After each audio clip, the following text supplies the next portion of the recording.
Guys, in this video we're going to take a look at how you can fix the Zip HydroTap flashing red or blue flashing. You can see it's flashing right here. Now there are a few different reasons why your Hydro Zip is flashing the light and it's not working correctly. Now one of the things could be the sensor issues depending on what tap you've got. It could be a sensor issue. So if it's flashing red, this usually means the sensor is activated incorrectly, possibly due to your hand being too close, the sensor being touched, or cover or calibration issue. So the solution is to ensure your hand is not too close to the sensor and that the sensor is not covered or touched. If the problem persists, you may need to recalibrate the light sensor on your tap. Now if you see the light on here flashes every 10 seconds, now it could be means that you need to change your filter. So all lights flashing for every 10 seconds. This indicates that the filter needs to be replaced. So down here you're going to need to change the filter. You can see there is an indicator flashing saying that you need to replace the filter. Now I have just replaced this filter.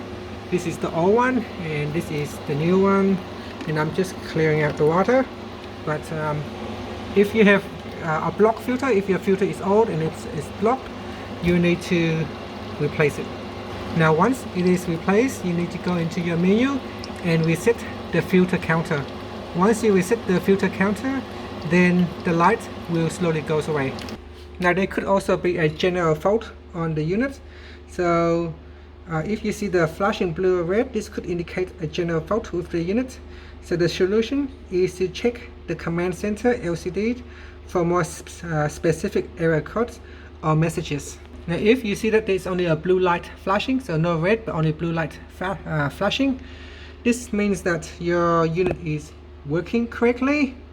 You just need to wait for the unit to be ready. So because the water is not chill, and the water hasn't reached the desired temperature, so it will flashes in blue color. So just wait for the blue light to stop flashing before dispensing the chill water. Now in all likelihood it is the filter that you need to change. You can also go into the menu and then check the error log. So here you go into info and then tap on recent fault log and check the log to see what it says. Here it says water supply failure. If you see that, you want to check the isolation valve, make sure everything's turned on. Check all the valve, make sure all the valve have water coming through to your system. You can also check the system fault right here. You see if there's any error. At the moment there's no error, so that means we just need to complete the replacement process. So I'm just waiting for this bucket to fill up. Once it's filled up, we can reset the counter and hopefully the error will go away. And that's it. Thank you for watching this video. Please like and subscribe to my channel for more videos.